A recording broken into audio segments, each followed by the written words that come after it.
And my other superpower is that I don't care about being vulnerable and being honest. And I don't know why it doesn't scare me as much as other people, but it doesn't so much because I see it as a gift to somebody else who's going through the same thing.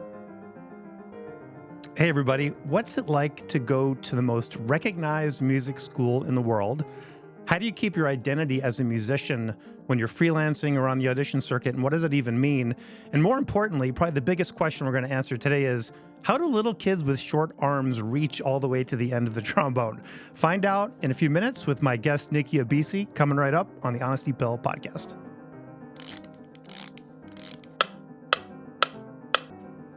All right, everybody, welcome to episode 42 of the Honesty Pill podcast. And I would be remiss if I didn't comment out to all the Douglas Adams fans out there.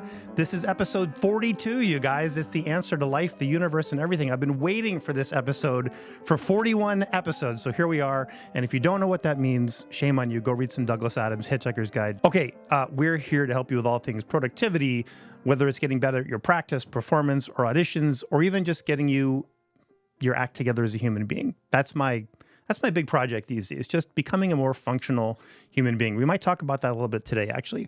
I have to give a quick shout out to our sponsor, the Yamaha Corporation of America. Stay tuned. I have a new feature for them as a sponsor. Yamaha helps me bring this podcast and information and guests to you 100% free. Of course, you know by now that's a lie. It's 99.7% free. What I need you to do is just to subscribe and hit like on this video so I can keep bringing you more free content like this. It really does keep the lights on here at Honesty Pill Mission Control. And I really do appreciate those of you who support us at this channel. And we are live streaming this episode on YouTube. So if you're watching and you want to put some comments for our guest, write them in and we'll get to as many as we can. All right, let's get into it. You guys have heard of Juilliard, the New World Symphony.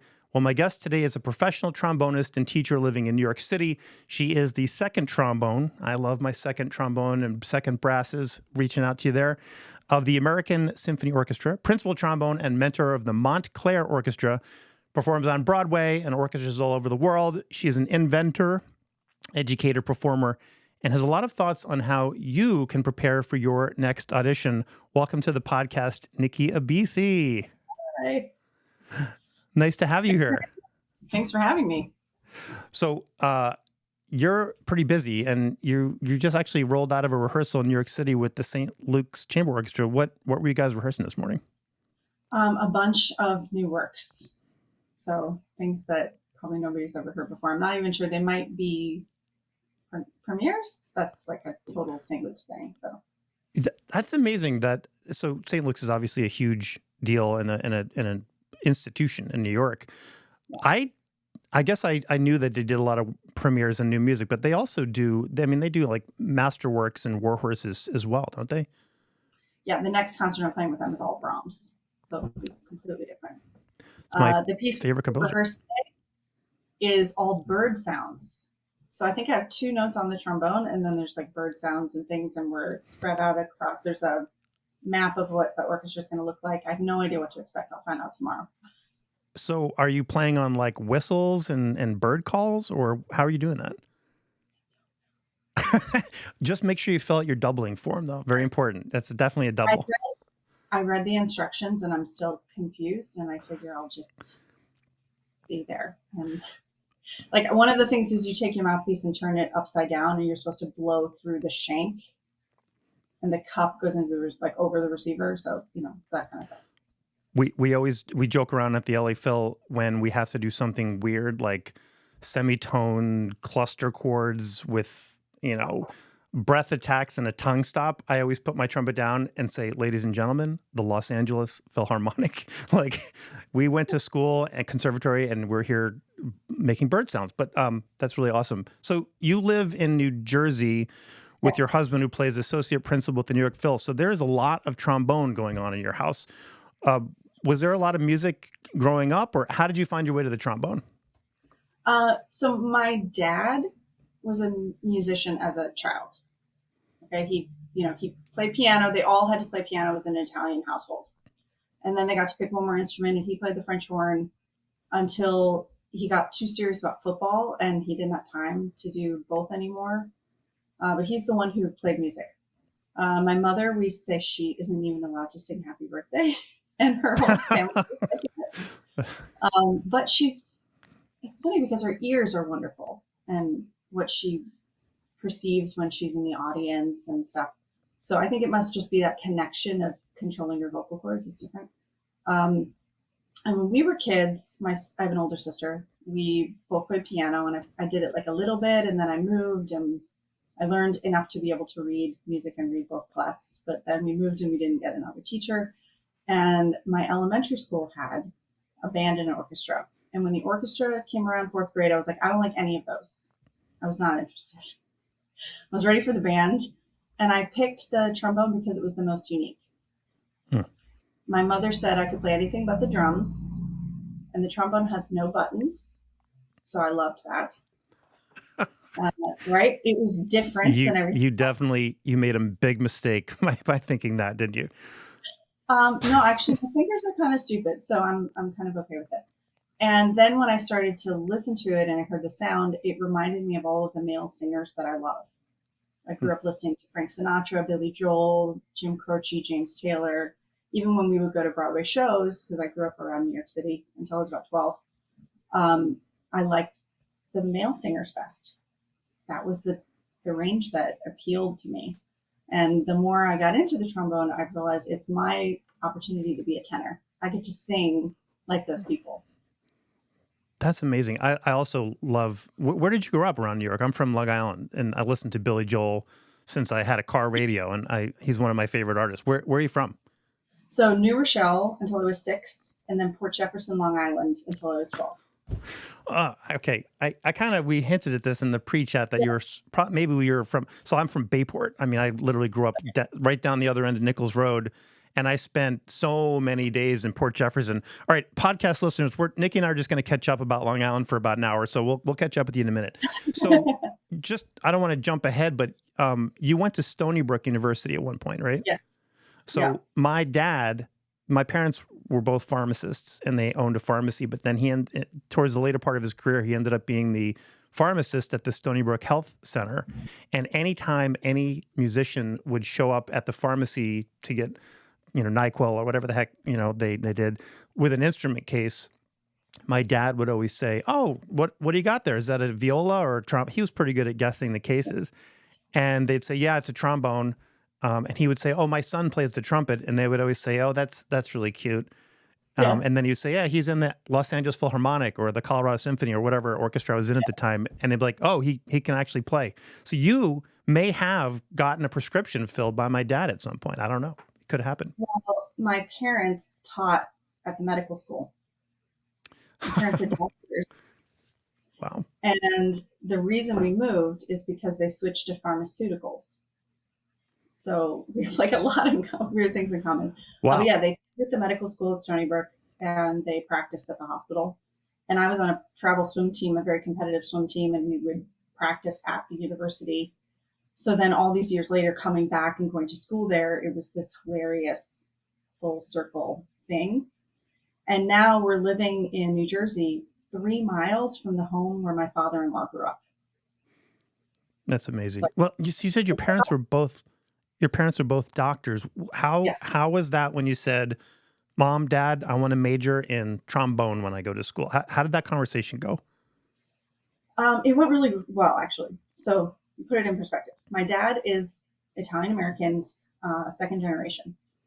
So he was pushed to be a doctor or a lawyer, right? You had to, if you got 99 on a test, why didn't you get 100? What's wrong with you? You didn't work hard enough. Okay, very immigrant family mentality. My mother wanted to be a surgeon, but women weren't really surgeons, so she compromised and became a gastroenterologist. And so when my parents got married and they had kids, I think my dad really wanted to emulate the way that my mother was raised. You can do whatever you want to do. Sure, we're going to support you and help you be the best that you can be at that thing. That's kind of rare, I think. Maybe it's more common now, but when we were growing up, I think it was more, you can't make a living as a musician. You're not going to get in, what is an orchestra job? You're not going to get in the New York Philharmonic. I mean, I grew up listening to those park concerts. You probably did too. Heckscher State Park concerts. We would bring our dinner and listen to the New York Philharmonic. And I never dreamed that was going to be a job for me. And I think most parents would have steered their kids away from that. So I think you had a pretty lucky situation there. I did, but there were a couple things that happened to make it make sense. One was that I went to Interlochen Arts Camp starting the summer before high school. And once I was at Interlochen, I learned that you could do this as a job. Before that, in middle school, I thought, I love music, but I can't really sing. So I thought I was going to be a record producer. I had this big binder of like hundreds of CDs, and I knew who all the record producers were on albums of like, Smashing Pumpkins and Matchbox 20 and like whatever. I'm aging myself, but I also knew who had directed the music videos back then. Like that was the research that I was doing because I thought that was the way I was going to be making a living in music. So I go to Interlochen and I find out, oh, you can play the trombone for a living? That's interesting. And I went another year to the camp, and then I decided I wanted to go to the academy. And I auditioned, and my parents let me audition. I don't think they knew that I was going to get in, but they just like humored me. And then I got in, and they were like, oh, crud, now we have to pay for this thing that we let her to try for. And they talked to my teacher there, Tom Riccobono. They were very candid with him and were like, look, she really likes this, but is she any good? Like, does she actually have a chance? Because we don't want to encourage her if like she really should be doing something else. Like, well, just tell us to it straight. Tell us the story, the truth. That's an impossible question, right? Well, but at that point it was, can this, to Riccobono, if I'm going to be in his shoes, it's like, does this person have a chance to get into a real music school? Not the career, right? That's, lots of people go to Juilliard and are not musicians in their careers. There's lots of them. Both people I know, Colin, like there's dozens. But it was, do you think that Nikki can actually get into a music school? And he said yes. And obviously I did. Well, let's talk about that, because you were an undergrad at Juilliard, right? So 18 years old when you started. I did not go to Juilliard. I mean, I know, we all know what Juilliard is. It's the most recognizable music school in the world. How was that, studying with Joe Alessi in New York? Was it pressure? I'm super curious. The school itself is probably like every other music school, It's really about your teacher and your studio. And Joe is a challenging teacher. I love to describe him as that, the archetype of the football coach who's the toughest on the most talented kid. That's Joe, except we're all the most talented kid. Do you know what I mean? Totally. But Yeah. but that's so tough love, but he treated everybody as the superstar. I think that's great. I mean, I'm sure that wouldn't work for every personality type, but obviously his studio has an incredible track record of people getting orchestra jobs. The other thing is that we were a team, all of us. So the studio really supported each other. And I still have very good friends from my time there, all across the board. So we would play together for fun, and we would support each other and listen to each other. And if you were the one who was in the hot seat in low brass class, like really or in trombone choir, like getting ripped a new one, like you could look over his shoulder and you're, I got you. Yeah. Because it's going to be their turn one day. Like, everybody has those moments. I sort of saw it as this gauntlet that I had to run. And I was like, well, I could go to Northwestern. That was where I was going to go before. But I knew that it is relatively easy to transfer from the music school to something else. And I know people who did it. And I was afraid that if it got too hard, I would take the easy way out and I would quit. It was too easy for me to do that. So I wanted to put that barrier. I would literally have to apply to a new school and start all over again and see if what I was made of, my mental toughness. You must have had quite a high school music program to have gotten to Juilliard and Northwestern as well, I guess. So what was going on there? I don't want to go backwards, but you must have had quite a situation in high school. It was Libertyville High School in Illinois, and the wind ensemble would alternate from being like the winner of, I think, going to Bands of America as like the guest or like winning, something like that. It was like every year that they were eligible, they won. And I had this really great teacher who was actually a jazz player, but he was just great. And he would come at 7 in the morning after playing some late night big band show, staying out God knows how late, but he would come at 7 in the morning to teach me for an hour because I wanted hour lessons. And once I started teaching and looking back all those decades, I'm like, the only reason he did that for me was because of how hard I practiced and how much I wanted it. Because I'm sure if I had been one of those people who's phoning it in, he'd be like, yeah, a good teacher's going to show up for you at 7. That's saying something too. If he was playing a late night big band gig and he still got up meeting you at 7 o'clock. So you went from Juilliard to straight to New World? yes. So again, the second most probably recognizable academy for orchestral training. I think I did not go to New World either. And I think from everything I know about New World, I absolutely love the philosophy and the training and how it's so mindset driven. I've been talking about mindset a lot this week. I know you have too on your socials. We'll talk about that later. But what was your takeaway from New World? What was the best thing that you learned down there? I think there are a couple things.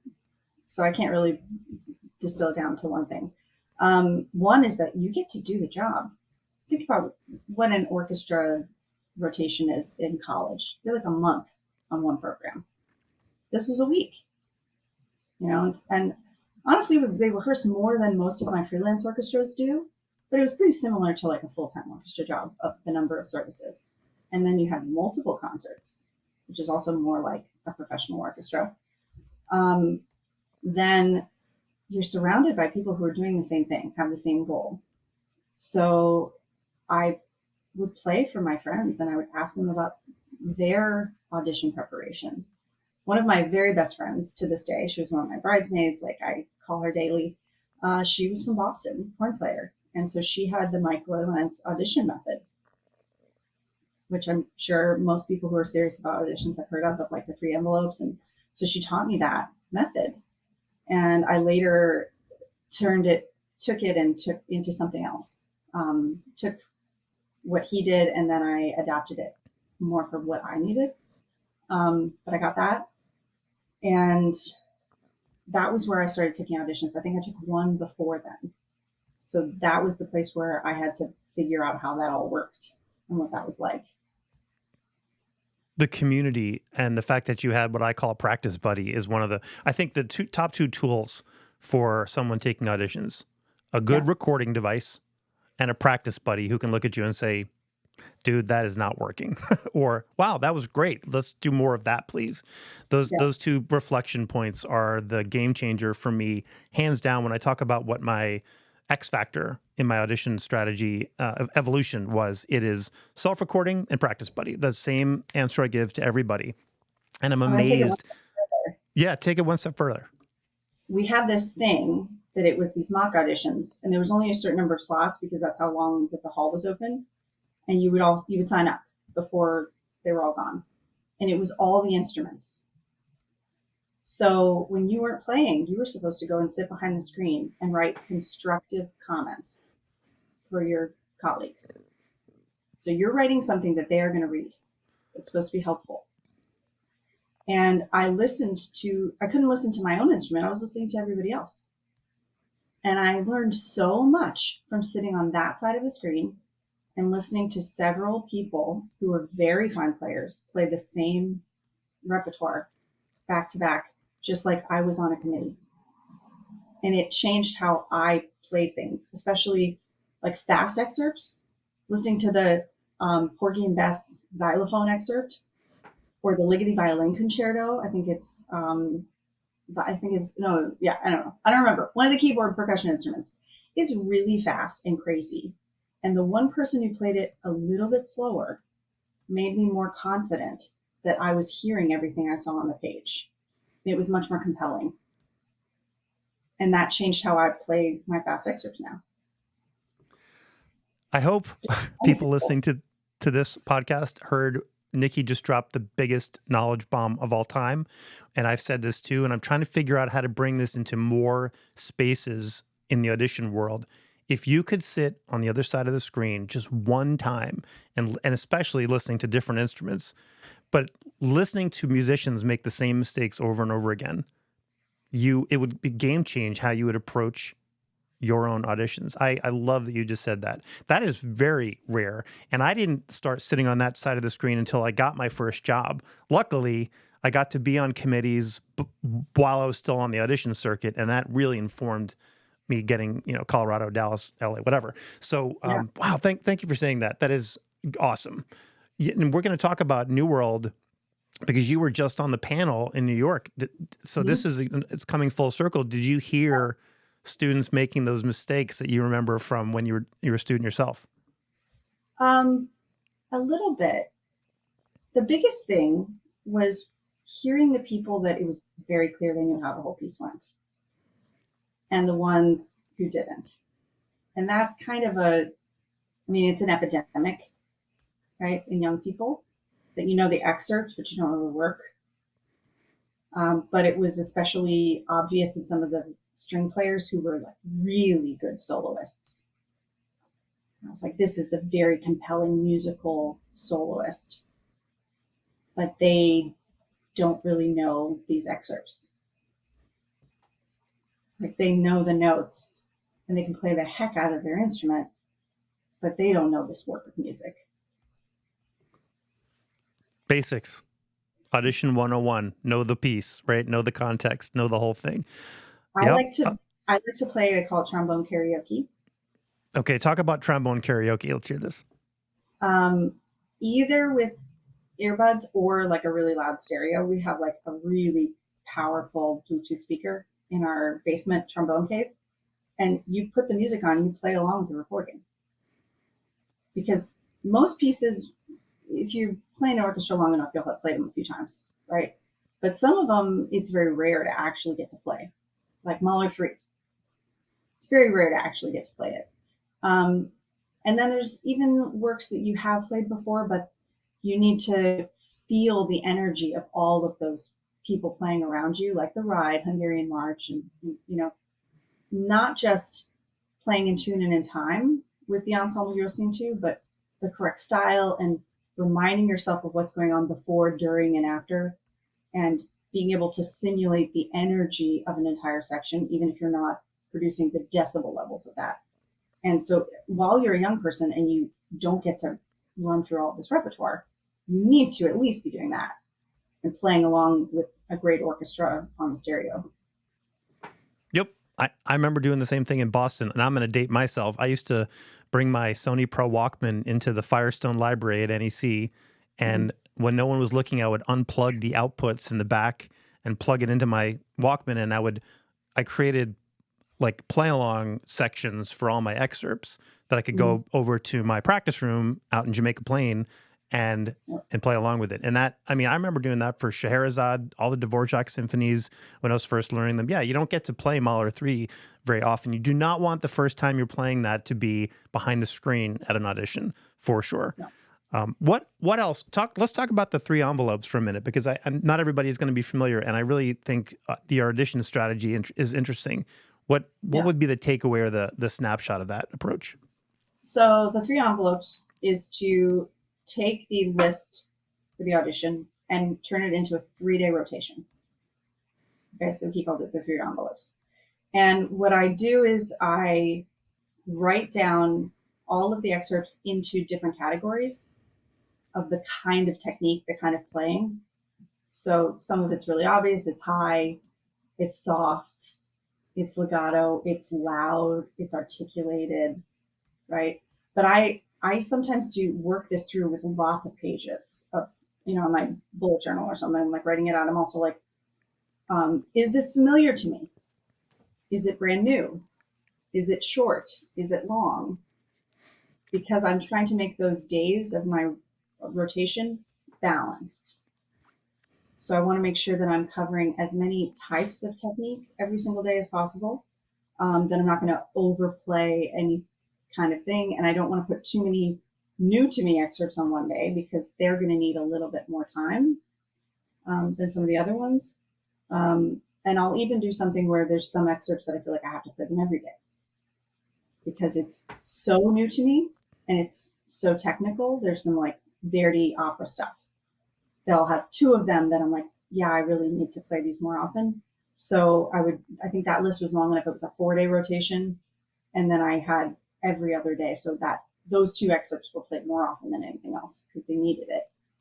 And then the way that I took his thing a step further, because that's essentially his method, was that I realized that what I was doing is I was recording myself and listening back and then working on the worst thing every single day, every single excerpt. But then I wasn't setting aside time to focus on the musical stuff. So instead, I made another level of rotation so that it's pitch and rhythm one time through the list. So 3-4 days, whatever it is. Then it's style and articulation. And then it's breathing and phrasing. So I'm still trying to play with good pitch and rhythm every single day, even if that's not my main focus. But when I'm practicing the excerpt, I'm focusing on one of these other things. So I made sure that I was thinking about my musical intentions. Like, how do I believe this goes? Not how Joe taught me to do it, but I go back to the scores and the source material and I make educated choices about music and how I believe it goes. And that way I'm more assertive and compelling with how I think it goes. And I also believe as a teacher that if we focus on the music, the technique rises. And if we focus on the technique, nothing works as well. Love it. So here's something I'm hearing you say. If you're listening, auditioners, notice Nikki is talking about very specific techniques of a plan. She has a plan. She has a strategy. Over here, you've got people who don't know how the piece goes. And over here, you have people who are taking a multi-level, it's like 3D chess from Star Trek. You're thinking of all these different elements and ways you can approach these notes that are on this page and how you can communicate them. I do something similar to the 3 envelopes, which is, I call it the traffic light, which is you've got your green, yellow, red.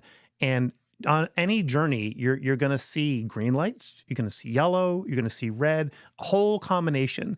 And in being fluid with, first of all, knowing which excerpts belong in those categories, when even just knowing the notes or dealing with breath or articulation or character or whatever, there's a fluidity and you've got to kind of touch on all of them. I do see people often only working on their red light excerpts and they leave the others to the side. And just what you just said, they start to slip down. The musicality starts to get sort of secondary if you're only, doing one sort of approach. So I love that the 3 envelopes, I think it's similar. And I think most musicians who are successful at this have found the same stones and overturned them.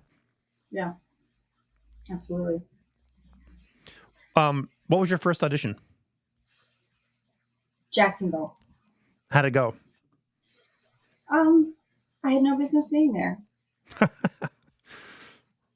I was a senior in college. I'd never played an audition before. I knew most of the excerpts. I didn't really know what I was doing. But everybody deserves that experience. Everybody deserves to go and take an audition before they know what everything is about, before they know what they're doing. I kind of hate some of the groups that are so strict about who gets through the resume round. I think there's a time and a place for that, 100%. But we got to let music students go through the motions and try. Because you learn just from the experience of like, okay, now I know what to expect. I remember the first time somebody asked me to play something again. And it freaked me out. They wanted me, it was Cincinnati. They wanted me to play Held and Laban Louder. And I was like, and I'm thinking to myself, how much louder? What does this mean? And I did the best I could. I think I played louder, didn't advance, whatever. But I was now prepared for that to happen again. Do you know how many auditions you have taken? I don't know how many I've taken, but I know I won my 10th. So I've taken in my audition career 40 auditions, and I won a bunch of them, but I lost most of them. So you could say I'm a terrible failure at auditions since my batting average is so low. Yeah. I think it's important to know that you took. So I had my first 8 that were flatline. Didn't advance at any of them. No, same thing. No business being there. I had no idea what I was doing, but I gathered a puzzle piece every single time, and it's right around 8 or 10 that the light bulbs start really going off. If you have a strategy, if you have a plan, if you have a practice buddy, if you're recording yourself, and most people give up before then, or they don't make any pivots. There is no X factor. Yeah. Was there something that happened to you around 10 that was like, oh, this, and this? Yes. So it's interesting because I knew we were going to be talking about this, and I'm thinking about how in a person's life, there's the story, the way that you would tell it as you're living it. And then there's the story when you look back with all the knowledge that you have now, how you would tell it. And so I'm going to have to tell it that way, but I can also kind of put it in perspective. So I'm in New World, and I'm taking these auditions, and I'm busting my butt, and I'm reading, since you're a trumpet player, I'll probably other brass players follow you. So the Brass Players Cookbook. If you don't know about it, it's a collection of essays by some of the greatest brass players ever. There was a particular one by Craig Knox where he talks about recording yourself, and I read it every couple of years because it's great. Anyway, so I'm doing all this stuff, and I think I know what I'm doing, and I've gotten asked to play stuff again, and I've gotten to auditions a couple times where I played the whole list and not everybody was doing that. So I was obviously in contention. I was close, but I wasn't getting over the hump. And I felt like I was also guilty of self-sabotage.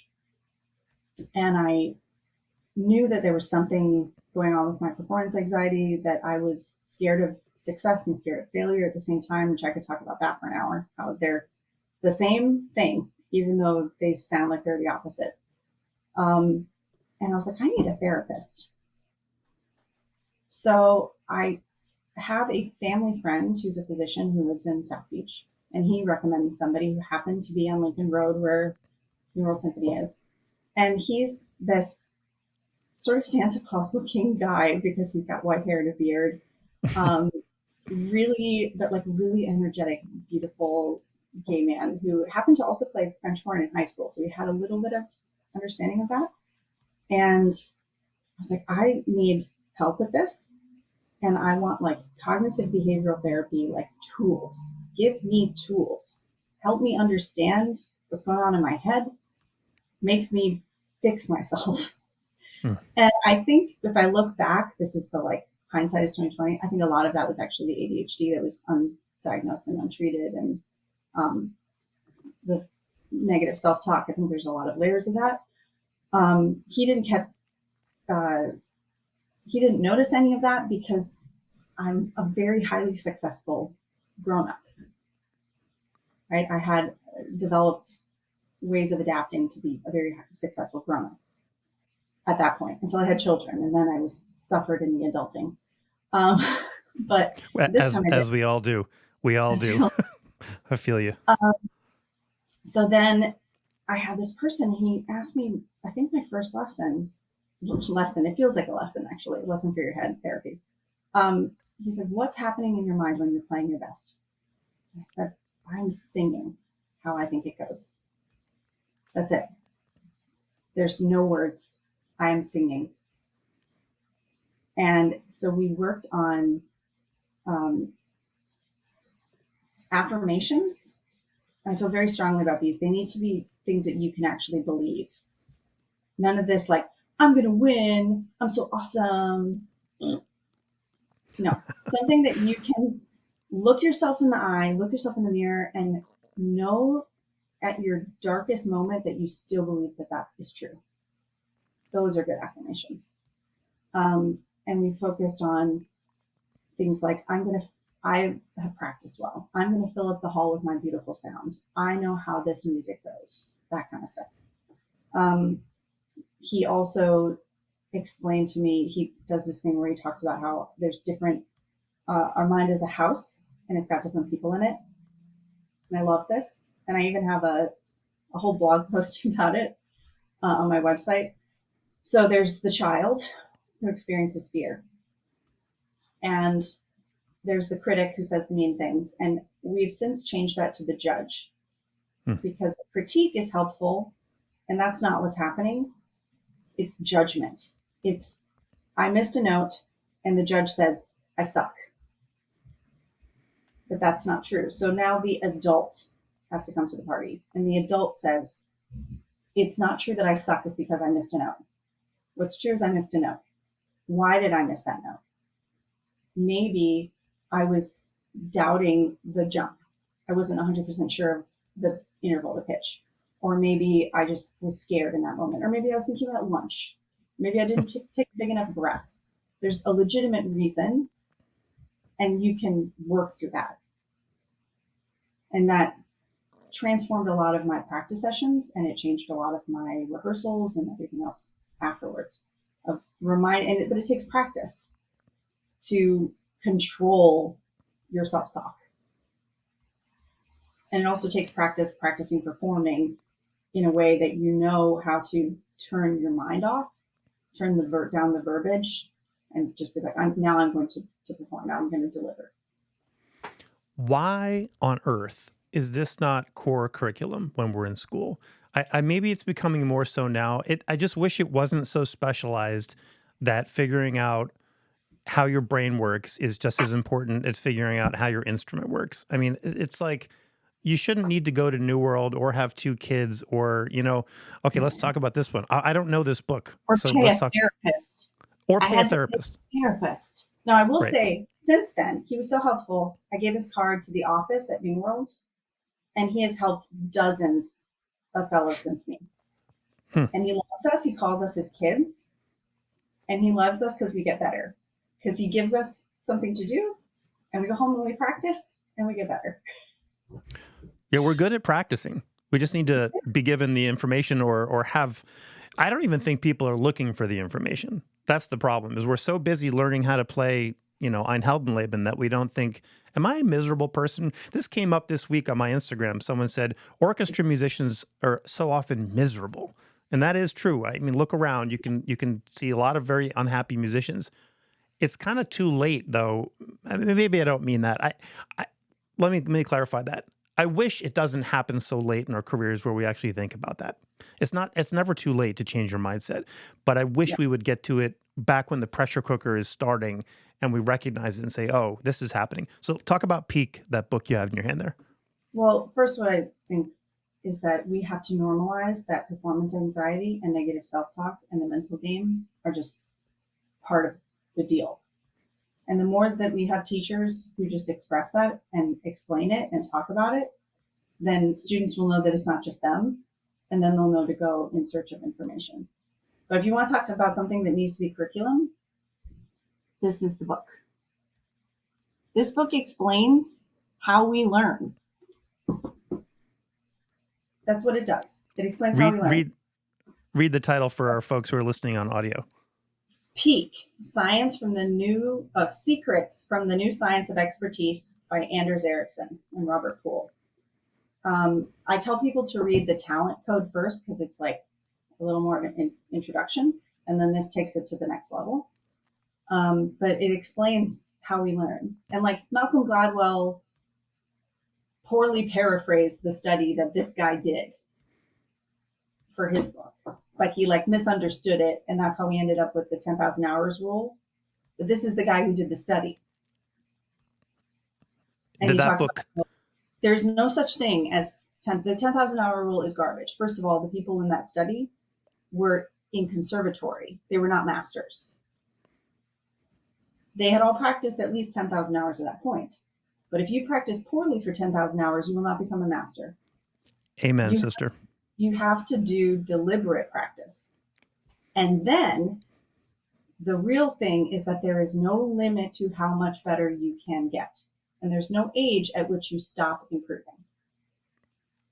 So there's no magic number of practice hours. But if you practice properly and mindfully, then there's no limit to what you can succeed, what you can accomplish.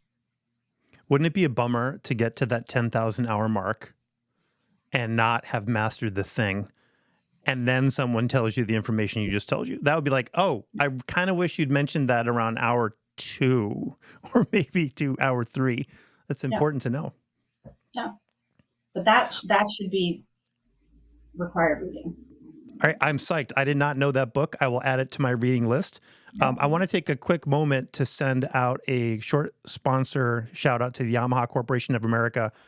I'm doing something new with the podcast with Yamaha, and I'm going to do an artist spotlight each week and just highlight one person that Yamaha is supporting. And today I want to talk about Louise Trueauthor. And her name does not sound like it's spelled. I'll spell it in a second. She is shining a bright, shiny light into Yamaha Women Who Make Waves in 2024. Coming straight from Australia, Louise is a powerhouse trumpet player, composer, and educator, but she is on a personal mission to drum up more support for women and minorities in the music business and have access and finances so that more people can connect to the amazing work that she does. And guess what? Yamaha's on that mission too. And it's partnerships like that, that is why I'm so proud to have Yamaha as a sponsor of this podcast. You can check out Louise's work at Louise R. Let me get her name right. I want to say it right. Trueauthor, and that's LouisaTrewartha. Looks like Louisa Trewartha, but that is not how you say it. And also you can check out usa.yamaha.com to give some love to the sponsor so I can keep bringing this to you. All right, let's get back to our conversation with Nikki. You have been noted as saying and pointing out that musicians play an instrument, yet in the practice room, sometimes it looks like anything but play. Could you talk about your teaching philosophy or just the notion of bringing play back into this audition strategy or just this mastery? I think that tends to get lost. Yeah. Well, I like to just remind students in the lesson that the word we use is play, and it's supposed to be fun. We're supposed to be playing. And that's more of a mindset thing than anything else. It's just taking a moment to be like, you're supposed to be enjoying yourself. You know, it's not supposed to be work. Even when it's work, it's not supposed to be work. We're still supposed to enjoy it. I was going to make a little TikTok about this, and I probably will, of like, here's my freak flag flying. And my colleagues and I were talking about how how high the lottery is now. And she was like, oh, I got this winning ticket. I'm going to win in and I'll peace out. And I was like, oh, you know what I'd do if I won like several $100 million? I would buy myself a chair in an orchestra. I just like buy myself a job. And they looked at me like I was crazy. They're like, I would stop playing. I would just throw my instruments out the window. Like, what's wrong with you? But I really like playing the trombone. So anyway, I think I was going to say, I think we've all felt like throwing our instruments out the window now and then, but not recommended. Yeah. Well, that was what they were going to do if they were going to quit because they won the lottery and they were just like done. And I'm like, I'm just going to be that eccentric rich person. I'll buy myself a job for a few years and then I'll retire. Anyway, so with the playing though, something I'm focusing on actually with a current grad student is that she's such a thinker. She's incredibly smart and she's always like analyzing. And we have to know when we're supposed to be doing that and when we're supposed to be performing. So when you're working on one note, right, trying to find the right set, the aperture, the jaw angle, the opening your mouth, where does the tongue go? When you're like really in the nitty gritty, this is the scientific mind. And once you're putting that into context with at least one other note, then we have to be in performing mode. We have to sing and turn off the words. Otherwise, we're getting in our own way. And so that practicing and going back and forth between playing and practicing. I love that. Do you read any Bob Rotella? Golf is Not a Game of Perfect. So this comes up on like every conversation that anybody ever has with me, but all these books right here, the whole corner, that's all Rotella. And this is like his train it and trust it. If you're thinking about the training part when you're playing, it's too many neurons heading in different directions, and you're not going to have any fun if you're thinking that way, and you never actually get to enjoy what it is you do. And if you want to talk about orchestra musicians being miserable, That right there is something I see where it's just like never satisfied, or it's never good enough, or we are beating ourselves up because of that one note. And that's an analytical brain getting in the way of the pleasure. I think I can't remember which book it is. It talks about that's your brain spoiling it for you again. That's Kenny Werner, Effortless Mastery. He talks Yeah. about your brain spoiling the fun for you. I think it comes down to a little bit of self-love and acceptance, basically, of you're allowed to be proud of where you are right in this moment and accept that and love yourself in this moment. And that does not mean that you are complacent and you aren't trying to improve. But you have to look at how far you've come. You're like, I'm proud of how far I have come. And that moment of like positive mindset, you like talking about mindset, instead of just beating yourself up, is really important for health and enjoyment of life. Thank you for saying that out loud. Can I get a little bit personal and look at your Instagram page for a second? Because one of the reasons that we met, and this is why I love, people say I hate social media. I love social media when it does this, where it connects to people who are really, I didn't know how much we had in common, but you recently posted this amazing reel. I'm not going to play all of this because you guys can go to Nikki. Here's her, right here is her Instagram. You can see it on the screen, or I can read it, NIKKITRB, like Nikki Trombone. This was super powerful. I just want to play a little bit of this, and hopefully let me know if you don't have sound when I do this, okay?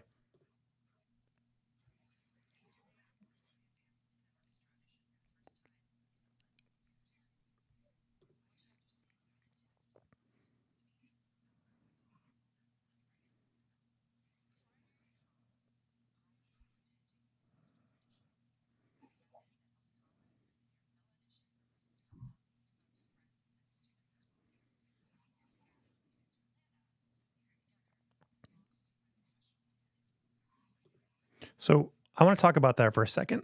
Losing your professional identity is something that I think happens when your spouse wins a big job and you decide to go live with them, or if you're a freelancer or you're on the audition circuit, or your orchestra closes because of the pandemic. What does that feel like? How do you work through that? Give advice on that. It took me a really long time.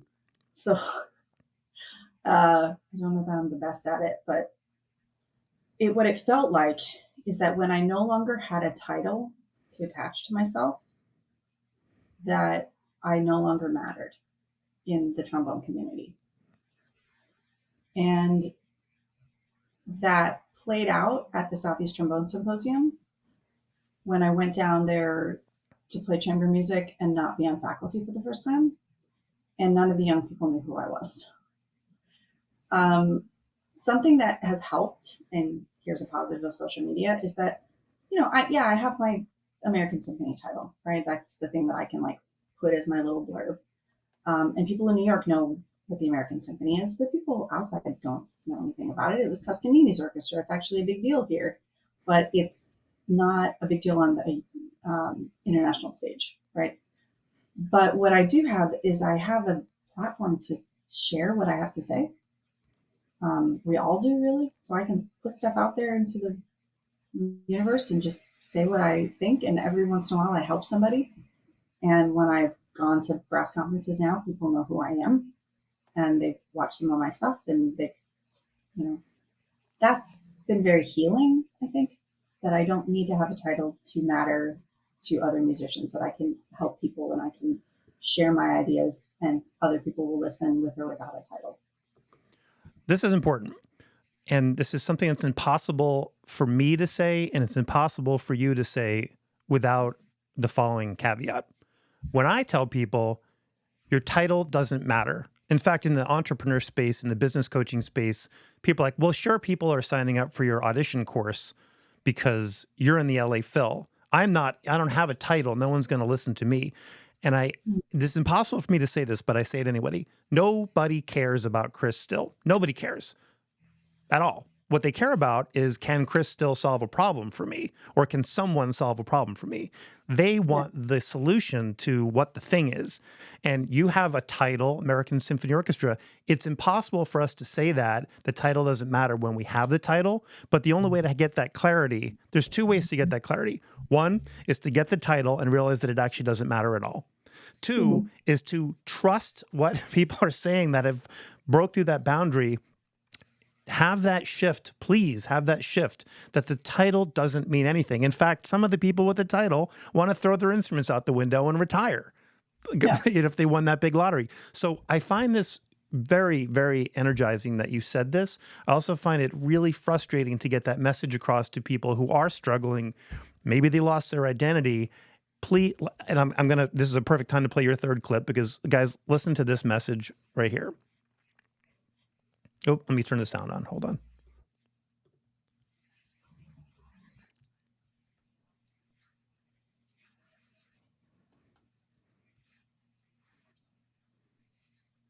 Okay, then that's like a beautiful message. Don't give up. Give yourself some grace. And remember, your title doesn't mean a darn thing to anybody. So I thank you for sharing that. Let's talk about short arms and the trombone for a second, because I do love when musicians put their beautiful brains into creative endeavors like creating a product or a business or a coaching school or something. What is the story behind that device that you have created, and what is it? So the device is called Extendivone, and it is a trombone slide extension handle. It goes back all the way to my Juilliard days, that there is a piece on all of the placement auditions by Stravinsky called Pulcinella. And there is a gliss in there that cannot be played without seventh position. And I can't reach seventh position and play in tune. Definitely, I mean, I can like hold the slide really precariously and play like a low C by itself, but I can't go out there and back in again. Like my arm's not long enough. And Joe is not the tallest person, so he's like, oh, well, what if you do this? But he has very long arms. It didn't work. And he's like, well, you can't be the only person with this problem. Something has to exist that helps. And so I checked hickeys.com, and they had this little metal handle made by Deg. And I used it for years. And I played Pulcinella in professional orchestras multiple times using this thing. Anytime I needed seventh position, that's what I used. But a little ways, maybe 4 years before the pandemic, I think, somebody's on the trombone pedagogy page with a student or their child or something with this problem. So I go to Google and I'm trying to find the link to send them the product that they need. And it doesn't exist anymore. It's sold out everywhere. It's gone. And it turns out that Deg went out of business, was bought by somebody else. They said this isn't a profitable product, just discontinued it. As a short person who uses this, I was angry. I was incensed. And I decided to make my own thing instead. And so I started working with a 3D printing and computer assisted design CAD person in Queens to help me like mock up some prototypes. And then I brought it to Steve Dillon, which if you don't know about Dillon Music Store, if you're a brass player, it's like fantastic. It's in Jersey.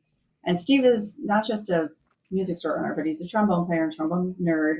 And he has his own brand of beginner band instruments that are made in China. So I was like, all right, here's my idea. And I thought maybe he'd want to go into business. He wasn't interested in giving me any money, but he did get Stephen Greenall on the phone right that minute, who invented the P-bone. And Steve Greenall became my mentor. And we Zoomed with him from the UK, and he helped me get the right mindset of how I was going to make an excellent product. Something that I liked using, something that supports good slide technique, but for young people, and is also comfortable for a grown-up who has their own way of holding a slide. It took me about 3.5 years to get it to where I wanted it to be, because I was still being a very active freelancer and I had 2 kids, and Extendivone is never going to be my primary focus, because I'm a performer and a mom and a teacher. And, it's this thing that I felt needed to exist for people like me. And I feel like it needs to exist so that we can have more equality in the trombone community. And that's, we like to think that it's always women who are shorter, but it's not. There are men who are shorter. In fact, I have some male colleagues who bought it for themselves. And then later in life, you lose shoulder mobility and all of a sudden you need it. And there's also situations where it's monetary, right? You can't tell everybody to just go buy a $1,500 or more trombone with a valve. School districts don't always have enough money. Families don't have enough money. So instead, you're just like, oh, well, you don't have money, so you just get to play out of tune and not have fun, or you'll never be able to play in that position. They're going to quit. So here's something that's under $20 that lets a plastic trombone or one of these like really cheapy pea shooters, whatever, that the school owns work for anybody. It just evens the playing field. It's a mission-driven device, and it solves a problem. That is where the best entrepreneurship lives. And you guys notice, Nikki, like there's a moment where you can either play the low C in tune. Your teacher, Joe Alessi, the New York Philharmonic's like, well, I don't know. Somebody must have figured something out. If Joe Alessi doesn't have the answer to your question, there isn't an answer probably, right? But there is if you have an open growth mindset and you go and create something. And I stand for equality and bringing things to people who otherwise are told no. And the fact that something's not profitable is not, I mean, look, the world's troubles do not rely around young trombonists who are short, not being able to reach 7th position. We have bigger fish to fry. I get that. But the idea of giving somebody the empowerment to access a thing that they want, if you're talking about transgender rights or minorities or women, like let's give people who want a thing access to it and get out of the way. And if we can create a $20 plastic device that gives you that range, I really love that you did that. I really admire that you did that too, instead of just giving up on it and saying, well, I'm just a mom, I'm an orchestral wife. I hate that, by the way, that people get, like my wife gets that. She's a phenomenal clarinetist. And they're like, oh, orchestra wife. That's something that musicians, can we please stop putting ourselves into buckets and stop putting other people into buckets, especially. You want to put yourself in a bucket, rock on with your bad self. Please stop putting other people in buckets because they don't want to be put in those buckets. And you don't get to put them in the bucket anyway. Yeah. It's not fair. Well, speaking of buckets, talk a little bit about your recently figured out that you have ADHD, because that's a bucket that is like people thought that girls couldn't even have ADHD, right? So we have come a long way in approaching that. What was going on there? How'd you figure that out? So part of it is that one of my girlfriends has it, and so she would talk about stuff that she was doing. She talked about some of her struggles or some of the things that she was doing to help. And I was like, oh, that sounds like me. Thinking about time blindness, or when because the name of it is bad. It's a misnomer. People who have attention deficit hyperactivity disorder do not have a problem with attention. If we like something, we can hyper focus and completely lose track of time and go down a rabbit hole. Okay. And musicians who hyperfocus in the practice room can hurt themselves, actually. So I'm a big believer of timers, using timers. I use them for all sorts of things to motivate me to do this thing I don't want to do. I'll just do it for like 10 minutes. But also when I'm practicing things, I set a 15-minute timer for an excerpt. And then I stop at that point, unless there's an actual reason to play it for 2 more minutes. I'm like in the middle of an exercise I created or something. But otherwise, it jolts you out of whatever you're doing. So it makes you reassess. Because otherwise, when you're hyper focusing, you could just go forever. When I was in the Alabama Symphony, all of a sudden I had some time to play video games again. And there was a new Zelda game at the time called Skyward Sword, which has recently been re-released on the Switch. So people maybe have played it again. And I would work all week until Sunday. And that was what I would do. Is like, okay, on Sunday, I'm going to get to play video games. And this was the memory I had when my friend was talking about some of her stuff, that I like had some coffee in the morning and sat in front of the TV. And then I would wake up and be like, I'm shaking. I'm so hungry. And it's like 3:30 in the afternoon. No idea where it went. Just, it's gone. No idea. So she started talking about that. I was like, oh, you mean like this time? And I told her the story. And she's like, yeah, exactly. And then my son was diagnosed with ADHD. And so then I started thinking about it even more. And I ended up on ADHD TikTok and found a lot of women talking about it and the way in which it presents differently for us. One of the things is that the hyperactivity is inside your head. Oh, The interesting. mind is very fast. It's not true for all of them, but very often. So my mind goes a million miles an hour all the time. I can, and the way it comes out is in a non sequitur in conversation, but I can connect all of those like 150 dots of how I got from this to that. That makes absolutely no sense. But But I know how I got there. I have a question. I'm sorry to interrupt, but I have a question about that. If your mind is this is going out to all of those people whose minds are going 100 miles an hour. You're talking to one right now too. How do you know your mind is going 100 miles an hour if that's just how your mind goes? Like to you 100 miles an hour just feels like normal, right? Yeah. Yeah. So how do you ever figure that out if that's you? I don't know, except to hear the stories of other people who don't have that. You know what I mean?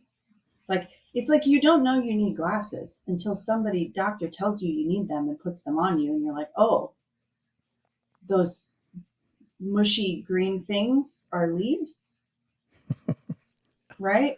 That's actually a paraphrase of the scene from a Grey's Anatomy episode. Um, I didn't know that I had depression until I got medicine.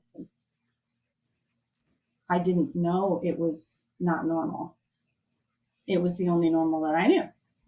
Um, and I didn't know I had ADHD until I was struggling with balancing Colin's schedule, my freelance schedule, which I have to work so hard to keep track of the freelance schedule because gigs are coming in constantly. I have to put it in like 3 different ways and I will still make mistakes.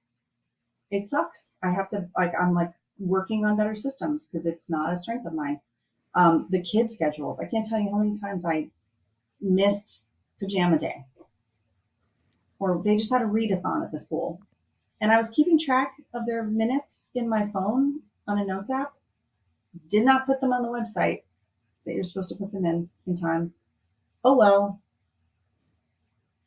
It's like part of me knows what balls can be dropped, that they're not critical, they're non-critical.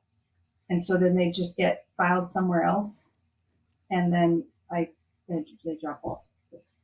I'm still learning.